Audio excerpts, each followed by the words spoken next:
সকালে কত হাঁটেন, আরে দৌড়ের উপর দৌড়, দৌড়ায় ফজর করে না। ঢাকা অনেকে ডাক্তার বইলা দিছে 3টে উঠে দৌড়াইতে হবে। কেমন কপাল পরা, 3টা 4টা বাজে উঠে দৌড়ায়, ফজরটা পড়ে না। ডাক্তার বলছে তাই 4টা বাজে উঠছে, হাঁটে, ফজরটা পড়ে। অনেকে পড়ে, আবার অনেকে পড়ে, অনেকে এই দেখেন ডাক্তার বলছে 4টে উঠে যায়, 4টা উঠে কিন্তু আপনি একদম টানা 1.5 ঘন্টা হাঁটতে হবে। ঠিকই 1.5 ঘন্টা হাঁটে। আরে কেমন মুসলমান, ফজরের নামাজটা পাশে মসজিদে চলতেছে, উনি হাঁটাহাঁটিতে আছে, নামাজ হাঁটিতে আছে। আল্লাহ বলছে ফজর পড়ো, না উঠবে না। ডাক্তার বলছে হাঁটো, উঠে গেছে। ভাবা যায় কথাগুলো? আল্লাহ বলছে ওঠো, উঠে না। ডাক্তার বলছে উঠে গেছে। আল্লাহ আমাদের সকলকে ইসলাম পালন, বুঝার, লালন পালন করার তৌফিক দান করেন। একটু এই কথাটা ভাইবেন তো, ডাক্তার আপনারে বললে 4:30 বাজে উঠতে হবে ডেলি, ঠিকই কিন্তু আপনি উঠবো, আসলেই উঠবো বলছে, না হয় আপনার এই সমস্যা ওই সমস্যা 10টা 20টা সমস্যা হবে, উঠে যায়। নবীজি সাল্লাল্লাহু আলাইহি ওয়াসাল্লাম মুসনাদ আহমদের 22075 নম্বর হাদিসে বলছেন, লা তাতরুকান্না সালাতান মাকতুবাতান মুতাআম্মিদা, এক ওয়াক্ত ফরজ নামাজ ইচ্ছাকৃতভাবে ছেড়ে দিও না। ফাইন্না মান তারাকা সালাতান মাকতুবাতান মুতাআম্মিদা, কেউ যদি ইচ্ছাকৃত ফরজ নামাজ, এক ওয়াক্ত ফরজ নামাজ ছেড়ে দেয়, কেউ যদি ইচ্ছাকৃত এক ওয়াক্ত ফরজ নামাজ ছেড়ে দেয়, ডাক্তার বললেন যদি হাঁটা ছেড়ে দেন ডায়াবেটিস বাড়বে। আল্লাহর নবী বলেন যদি ফরজ নামাজ ইচ্ছাকৃতভাবে ছেড়ে দাও, ডাক্তার বললেন যদি হাঁটা ছেড়ে দেন ডায়াবেটিস কিন্তু বাড়বে। আল্লাহর নবী বললেন এক ওয়াক্ত ফরজ নামাজ ইচ্ছাকৃতভাবে যদি ছেড়ে দাও, ফাকাদ বারিআত মিনহু জিম্মাতুল্লাহ, তোমার উপর থেকে আল্লাহর দায়িত্ব উঠে যাবে। তোমার যা মন চায় তুমি তা করো, কারণ তোমার থেকে আল্লাহ দায়িত্ব উঠিয়ে নেবেন। তুমি যা মন চায় তা করো, আল্লাহ তোমাকে দেখবে না। যাও। নবীজি বলছেন তুমি এক ওয়াক্ত ফরজ নামাজ যদি এক ওয়াক্ত যদি কামাই করো, আল্লাহ তোমার দায়িত্ব, তোমার থেকে আল্লাহর জিম্মা উঠে যায়। ডাক্তার বলছে ওঠেন, না উঠলে ডায়াবেটিস বাড়বে। নবী বলছে পড়ো নামাজ, না পড়লে কিন্তু আল্লাহ তোমার উপর থেকে দায়িত্ব উঠিয়ে নিবে। আপনি এটা মানছেন, নবীরটা মানছেন। ওই ক্ষতির জন্য আপনি ডাক্তার একটা মানছেন, আমার নবী যেটা বলছে এটার জন্য উঠতেছেন। মানুষদেরকে আল্লাহ বললেন তোমরা তোমাদের রবকে ভয় করো, ইমানদারদেরকে বললেন ইমানদাররা তোমরা আল্লাহকে ভয় করার মতো ভয় করো। মানুষদেরকে ভয় করতে বললেন, ইমানদারদেরকে আবার ভয় করার জন্য আলাদা হুকুম করলেন। বোঝা গেল তাকওয়া অর্জন করার এই হুকুমটা আল্লাহর কাছে অনেক দামি, তাই ইমানদারদেরকে আলাদাভাবে বললেন তোমরা আল্লাহকে যথাযথ ভয় করো। প্রায় নবীরা তাদের উম্মতকে, জাতিকে বলছে তোমরা কি তাকওয়া অবলম্বন করবা না? সূরা শুআরা 106 নম্বর আয়াতে আল্লাহ বলেন, ইদ ক্বালা লাহুম আকুহুম নূহ আলা তাত্তাকুন, নূহ নবী তার জাতিকে বললেন তোমরা কি আল্লাহকে ভয় করবে না, তোমরা কি তাকওয়া অবলম্বন করবে না? সূরা শুআরা 124 নম্বর আয়াতে আল্লাহ বলেন, ইদ ক্বালা লাহুম আকুহুম হুদুন আলা তাত্তাকুন, হুদ নবী তার জাতিকে কয় তোমরা কি তাকওয়া অবলম্বন করবে না? সূরা শুআরা 142 নম্বর আয়াতে আল্লাহ বলেন, ইদ ক্বালা লাহুম আকুহুম সালিহুন আলা তাত্তাকুন, সালেহ নবী তার জাতিকে কয় তোমরা কি তাকওয়া অবলম্বন করবে না? সূরা শুআরা 161 নম্বর আয়াতে আল্লাহ বলেন, ইদ ক্বালা লাহুম আকুহুম লূতুন আলা তাত্তাকুন, লূত নবী তার জাতিকে কয় তোমরা কি তাকওয়া অবলম্বন করবে না? সূরা শুআরা 177 নম্বর আয়াতে আল্লাহ বলেন, ইদ ক্বালা লাহুম শুআইবুন আলা তাত্তাকুন।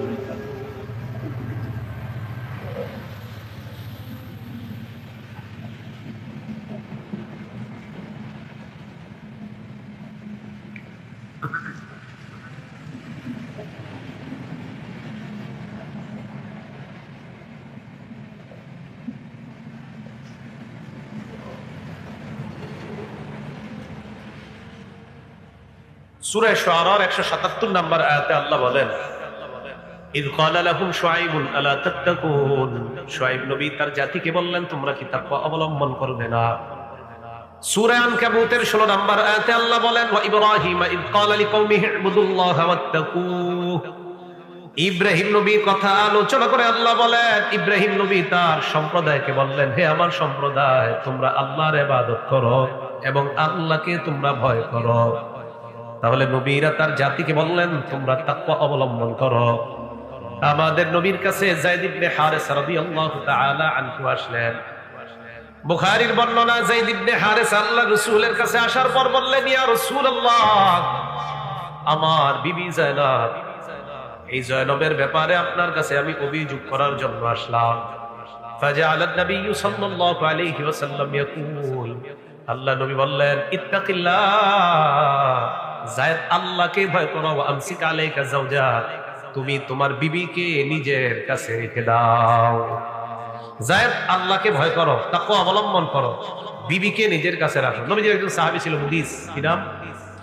এই মুগিস রাদিয়াল্লাহু তাআলা আনহুর বিবির নাম বারিরা। তো এই বারিরা রাদিয়াল্লাহু তাআলা আনহা স্বামীরে ইদানিং একটু দেখতে পারে না। কেন? স্বামী গোলাম, তাই দেখতে পারে না। মুগিস রাদিয়াল্লাহু তাআলা আন আল্লাহর রাসূলের কাছে আসলেন। নবীজির কাছে আসার পর বললেন, ইয়া রাসূলুল্লাহ ইশফালি ইলা বারিরা, হুজুর আমার জন্য বারিরার কাছে আপনি একটু সুপারিশ করেন। স্বামী আয়েশা নবীর কাছে বলে, হুজুর আমার স্ত্রীর কাছে আমার ব্যাপারে একটু সুপারিশ করেন, আমার বিবি যেন আমাকে অন্যভাবে না দেখে, আমার বিবির কাছে আমার জন্য আপনি একটু সুপারিশ করে দেন। নবীজি বারিরা রাদিয়াল্লাহু তাআলা আনহাকে বললেন, বারিরা ইত্তাকিল্লাহ ফাইন্নাহু যাওজুক, বারিরা তুমি আল্লাহকে ভয় করো। মুগিস তোমার স্বামী, ওয়া আবু ওয়ালাদিকি, তোমার সন্তানের পিতা। মুগিস তোমার স্বামী এবং তোমার সন্তানের পিতা। এই জন্য স্বামীর ব্যাপারে আল্লাহকে ভয় করো, তোমার সন্তানের পিতার ব্যাপারে তুমি আল্লাহকে ভয় করো। নবীজি হাদিসের মধ্যে যেদিন ইন্তেকাল করবেন, আবু দাউদ শরীফের বর্ণনা, কানা আখিরু কালামি রাসূলিল্লাহি সাল্লাল্লাহু আলাইহি ওয়াসাল্লাম আস-সালাত আস-সালাত ইত্তাকুল্লাহা ফীমা মালাকাত আইমানুকুম। ইন্তেকাল করবে ওই মুহূর্তে আল্লাহ নবী বলেন, নামাজ নামাজ, হে আমার উম্মত, দাস দাসী চাকর বাকর কর্মচারীদের ব্যাপারে তোমরা আল্লাহকে ভয় করো, তোমরা তাকওয়া অবলম্বন করো। নবীও বলেন তাকওয়া অবলম্বন করতে, ইব্রাহিম নবীও বলেন, শুআয়ব নবীও বলেন, ইব্রাহিম নবী, শুআয়ব, সালেহ, নূহ, হুদ সবাই বলতেছে তাকওয়া অবলম্বন করতে। তাহলে তাকওয়া নামক এই ব্যাপারটার গুরুত্ব কম না অনেক বেশি? তাকওয়ার জায়গা কলব। বলেন তাকওয়ার জায়গা কোথায়? কলব।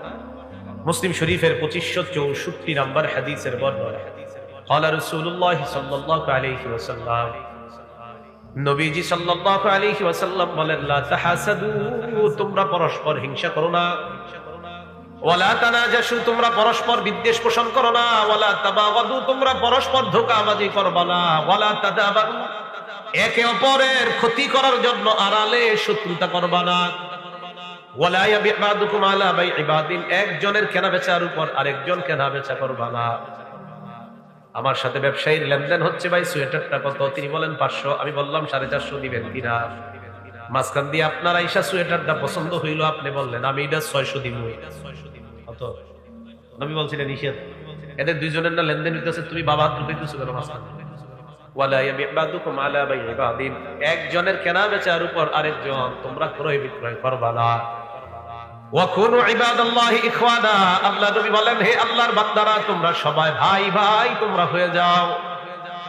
এরপর নবী বলেন, আল মুসলিমু আখুল মুসলিম, মুসলমান মুসলমানের ভাই। বলেন তো এই জায়গায় আমরা যারা মুসলমান, একজন আরেকজনের, লা ইয়াজলিমুহু, ভাই ভাইকে অত্যাচার করে না, ওয়া লা ইয়াখজুলুহু, ভাই ভাইকে অপদস্থ করে না, ওয়া লা ইয়াহকিরুহু, ভাই ভাইকে তুচ্ছ-তাচ্ছিল্য করে না।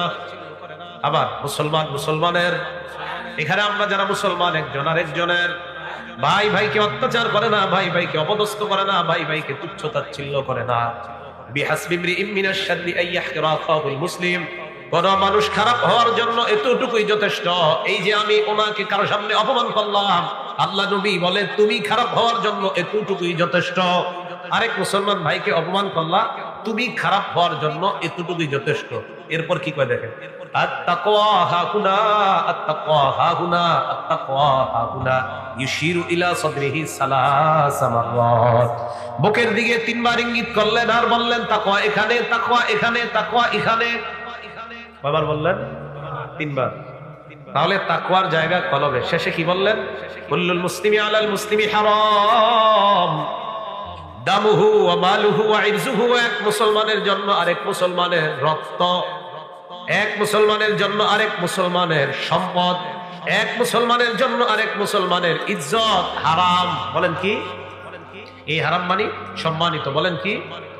মুসলমান মুসলমানের রক্ত, এক মুসলমানের কাছে আরেক মুসলমানের রক্ত সম্মানিত, এক মুসলমানের কাছে আরেক মুসলমানের সম্পদ সম্মানিত, এক মুসলমানের কাছে আরেক মুসলমানের ইজ্জত সম্মানিত।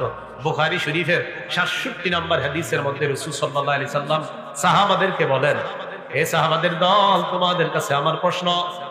জিলহজ মাসের 10 তারিখে নবীজি সাহাবাদেরকে প্রশ্ন করতেছেন, কি প্রশ্ন বলেন তো? জিলহজ মাসের 10 তারিখকে আরবি কি বলে? ইয়াউমুন নাহার।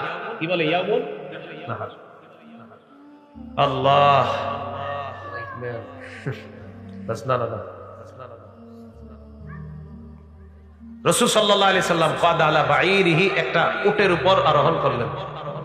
ওয়ামসাকা ইনসানুন বিলিজামিহি আও বিখিতাবিহি, উটের লাগাম একজন ধরে রাখলেন। উটের লাগাম একজন ধরে রাখলেন। রাসূল সাল্লাল্লাহু আলাইহি সাল্লাম উটের উপর বসা। সাহাবাদেরকে ডাক দিলেন, ডাক দিয়ে বললেন, সাহাবাদের দল, আইয়ু ইয়াউমিন হাযা, আজকে কি বার? আজকে আমি যদি আপনাদেরকে বলি আজকে কি বার, তাহলে আপনারা কি বলবেন? শুক্রবার। তো নবীজি ঠিক আছে, নবীজি সাহাবাদেরকে কোরবানির দিনে জিজ্ঞাসা করতেছে, আইয়ু ইয়াউমিন হাযা, আজকে কোন দিন? তো সাহাবারা চিন্তা করলেন, আজকে কোরবানির দিন, নবীও জানে আমরাও জানি, এটা কি লিখে জিজ্ঞাসা করি?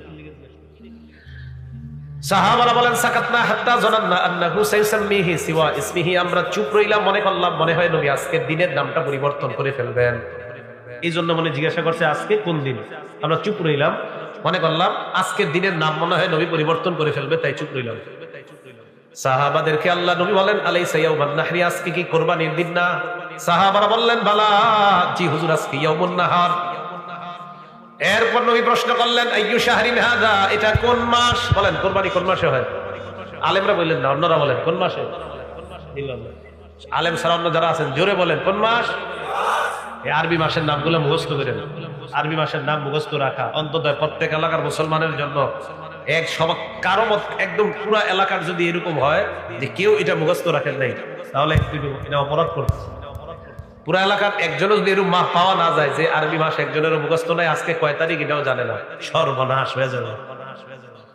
চন্দ্র মাস অন্তত এলাকার মধ্যে কেউ কারো না কারো মুখস্থ থাকা এবং তারিখ মুখস্থ থাকা, এটা দরকার। রাসূল সাল্লাল্লাহু আলাইহি সাল্লাম বললেন, আইয়ু শাহরিন হাযা, এটা কোন মাস? সাহাবারা বললেন, ইস্তাযানান্না আন্নাহু সাইসাম্মিহি বিগাইরি ইসমিহি, চুপ রইলাম, আমরা মনে করলাম আজকের দিনের নামটা, আজকের মাসের, এই মাসের নামটা মনে হয় আল্লাহ নবী পরিবর্তন করবেন। আমাদেরকে বললেন, আলাইসা বিজিল হিজ্জা, এটা কি জিলহজ মাস না? আমরা বললাম, হ্যাঁ ইয়া রাসূলুল্লাহ, এটা জিলহজ মাস। এই কথা বলার পর আল্লাহ নবী বললেন, আইয়ু বালাদিন হাযা, এটা কোন শহর? অন্য বর্ণনায় সাহাবারা বলেন, বালাদুল হারাম, এটা সম্মানিত শহর মক্কা। নবীজি বললেন, শোনো তোমরা, ইন্না দিমাআকুম ওয়া আমওয়ালাকুম ওয়া আ'রাযাকুম হারামুন বাইনাকুম কাহুরমাতি ইয়াউমিকুম হাযা ফি হাযা শাহরি ফি হাযাল বালাদ। মক্কা যেমন সম্মানিত, এই সম্মানিত মক্কার মধ্যে জিলহজ মাস যেমন সম্মানিত, জিলহজ মাসের মধ্যে কুরবানির দিনটা যেমন সম্মানিত, আমি নবী তেমনি ভাবে মুসলমানের জন্য মুসলমানের রক্ত, সম্পদ আর ইজ্জত তোমাদের জন্য সম্মানিত বলে ঘোষণা করলাম। একটা মুসলমানের রক্ত আরেক মুসলমানের কাছে মক্কা যেমন সম্মানিত, একটা মুসলমানের সম্পদ আপনার কাছে ঠিক মক্কার মতো সম্মানিত। রাসূল সাল্লাল্লাহু আলাইহি সাল্লাম বলেন, আবার মুসলমান মুসলমান বা মুসলমান মুসলমান ভাই। তো নবীজি বলেন, তাকওয়া এখানে, তাকওয়া এখানে, তাকওয়া এখানে। তাকওয়া যদি এখানে থাকে তাহলে মুসলমান মুসলমানকে অত্যাচার করবে না। তাকওয়া যদি এখানে থাকে, মুসলমান আরেক মুসলমানের প্রজেক্টে রাতের অন্ধকারে বিষাক্ত ঔষধ ছেড়ে তার মাছগুলা নষ্ট করবে না, যদি তাকওয়া থাকে। এই জন্য রাসূল বললেন, তাকওয়া এখানে, তাকওয়া এখানে, তাকওয়া এখানে। আল্লাহ আমাদের সকলকে তাকওয়া, আল্লাহর ভয় অর্জন করার তৌফিক দান করেন। রাসূলুল্লাহ সাল্লাল্লাহু আলাইহি সাল্লামের হাদিস দ্বারা জানলাম তাকওয়ার স্থান কলব। তাকওয়া অর্জন হবে কিভাবে? সূরা বাকারার 21 নম্বর আয়াতে আল্লাহ বলেন, ইয়া আইয়ুহান নাস উবুদু রাব্বাকুমুল্লাযী খালাকাকুম ওয়াল্লাযীনা মিন ক্বাবলিকুম লাআল্লাকুম তাত্তাকুন। হে মানুষ, তোমরা তোমাদের রবের ইবাদত করো, যে রব তোমাদেরকে বানিয়েছেন, তোমাদের পূর্ববর্তী যারা তাদেরকেও বানিয়েছেন, ওই রবের ইবাদত করো, লাআল্লাকুম তাত্তাকুন, যাতে তোমরা মুত্তাকি হয়ে যাও। কি হয়ে যাও? তাহলে আয়াতের মাধ্যমে বুঝতে পারলাম ইবাদত করলে তাকওয়া অর্জন হবে।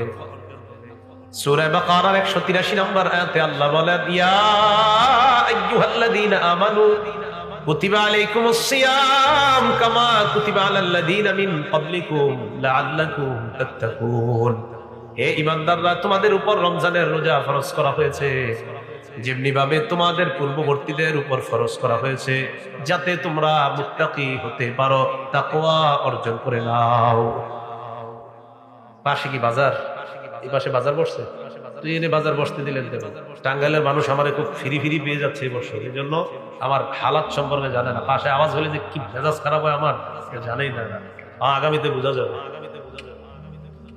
আল্লাহ পাক রব্বুল আলামিন বলেন, আমাকে যারা বুঝে আমি সেখানে যাই, আমার অন্য কিছু করা লাগে না, কিন্তু আমার সব ঠিক মাহফিল ঠিক থাকা লাগে। আশেপাশে পুরো আওয়াজ বন্ধ হতে হবে। আমি কি বাইরের কিছু বলছি? এই মানুষগুলো যে শুনলো না, কতগুলো হাদিস বললাম, কতগুলো আয়াত বললাম, লাভ হইল কি? না, আমার মাহফিল ক্লাস মাথা রাখতে হবে। আমি মাদ্রাসায় এইটাই পড়াই, আপনি করে যেগুলো কই এটা মনে করেন না যে উনি আসবে, আসার পর আম করে কিছু কান্দাইবো, হাসাইবো, এরপরে চলে যাবে। এই জাতীয় চিন্তা চেতনা নিয়ে বসে থাকলে হবে না। কতগুলো আয়াত বললাম, হাদিস বললাম। এইখানে যারা আছেন আশাবাদী, আপনারা মন দিয়ে শুনছেন। এই যে মানুষগুলা, এরা যে এখানে হাঁটতেছে, মাহফিলটা কেন্দ্র করার কারণেই তো তারা জাগ্রত আছে এখনো, ঠিক না? তো মাহফিলের কারণে জাগ্রত হয়ে তাদের লাভটা হলো কি? আজকে মাহফিল না হলে কি এখানে এরা থাকতো? তো মাহফিলকে কেন্দ্র করে যে তারা জাগ্রত আছে, লাভটা হলো কি? হ্যাঁ, আল্লাহ আমাদেরকে বুঝার তৌফিক দান করেন। আল্লাহ আমাদের সকলকে কোরআন সুন্নাহ সঠিকভাবে বুঝার তৌফিক দান করেন। আল্লাহ বলেন, তোমাদের উপর রোজা ফরজ করা হলো যেমন তোমাদের পূর্ববর্তীদের উপর রোজা ফরজ করা হয়েছে। কষ্ট হয়েছে? কষ্ট হয়েছে না, মাফ করে দিয়ে। তোমাদের উপর রমজানের রোজা ফরজ করা হয়েছে যেমন পূর্ববর্তীদের উপর ফরজ করা হয়েছে, যাতে তোমরা তাকওয়া অর্জন করতে পারো, যাতে তোমরা মুত্তাকি হও। তো এই জায়গায় বুঝতে পারলাম, রমজানের রোজা সিয়াম পালন করলে তাকওয়া অর্জন হয়। সিয়াম পালন করলে তাকওয়া। এখন রমজানই না রোজা, যদি সোমবার আর বৃহস্পতিবারে রোজা রাখেন তাহলে তো তাকওয়া অর্জন হবে। কিবারে? সোমবার আর বৃহস্পতিবার। নবীজি বলেন যে সোমবার আর বৃহস্পতিবার এই 2 দিন রাসূল সাল্লাল্লাহু আলাইহি সাল্লাম রোজা রাখতেন। 2 দিন নবীজি সাল্লাল্লাহু আলাইহি সাল্লাম রোজা রাখতেন। তো আমরাও রাখতে পারি রোজাগুলো। সোম বৃহস্পতিবারে রোজা রাখলে উপকারিতার শেষ নাই। পেট বাড়বে না, গ্যাস্ট্রিক হবে না। সকালে কত হাঁটেন, আরে দৌড়ের উপর দৌড়ায় ফজর করে না। ঢাকা অনেকে ডাক্তার বইলা দিছে 3টে উঠে দৌড়াইতে হবে। কেমন কপাল পরা, 3টা 4টা বাজে উঠে দৌড়ায়, ফজরটা পড়ে না। ডাক্তার বলছে তাই 4টা বাজে উঠছে, হাঁটে, ফজরটা পড়ে। অনেকে পড়ে, আবার অনেকে পড়ে, অনেকে এই দেখে ডাক্তার বলছে 4টে উঠে যায়। 4টা উঠে কিন্তু আপনি একদম টানা 1.5 ঘন্টা হাঁটতে হবে। ঠিকই 1.5 ঘন্টা হাঁটে। আহারে কেমন মুসলমান, ফজরের নামাজটা পাশে মসজিদে চলতেছে, উনি হাঁটাহাঁটিতে আছে, নামাজটা হাঁটিতে আছে। আল্লাহ বলছে ফজর পড়ো, না উঠবে না। ডাক্তার বলছে হাঁটো, উঠে গেছে। ভাবা যায় কথাগুলো? আল্লাহ বলছে ওঠো, উঠে না। ডাক্তার বলছে উঠে গেছে। আল্লাহ আমাদের সকলকে ইসলাম পালন, বুঝার, লালন পালন করার তৌফিক দান করেন। একটু এই কথাটা ভাইবেন তো, ডাক্তার আপনারে বললে 4:30 বাজে উঠতে হবে ডেলি, ঠিকই কিন্তু আপনি উঠবো, আসলেই উঠবো বলছে, না হয় আপনার এই সমস্যা ওই সমস্যা 10টা 20টা সমস্যা হবে, উঠে যাবে। নবীজি সাল্লাল্লাহু আলাইহি সাল্লাম মুসনাদ আহমদের 22075 নম্বর হাদিসে বলছেন, লা তাতরুকান্না সালাতান মাকতুবাতান মুতাআম্মিদা, এক ওয়াক্ত ফরজ নামাজ ইচ্ছাকৃতভাবে ছেড়ে দিও না। ফাইন্না মান তারাকা সালাতান মাকতুবাতান মুতাআম্মিদা, কেউ যদি ইচ্ছাকৃত ফরজ নামাজ, এক ওয়াক্ত ফরজ নামাজ ছেড়ে দেয়, কেউ যদি ইচ্ছাকৃত এক ওয়াক্ত ফরজ নামাজ ছেড়ে দেয়, ডাক্তার বললেন যদি হাঁটা ছেড়ে দেন ডায়াবেটিস বাড়বে।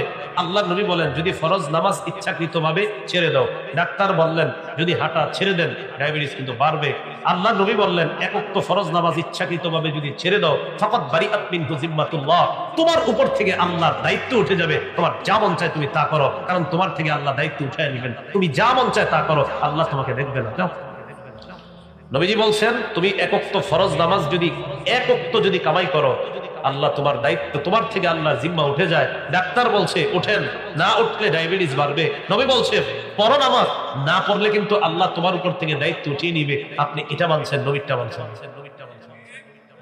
ওই ক্ষতির জন্য আপনি ডাক্তার একটা মানছেন, আমার নবী যেটা বলছে এটার জন্য উঠতেছেন।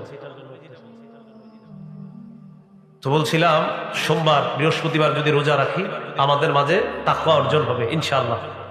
আল্লাহ আমাদের সকলকে তাকওয়া অর্জন করার তৌফিক দান করেন।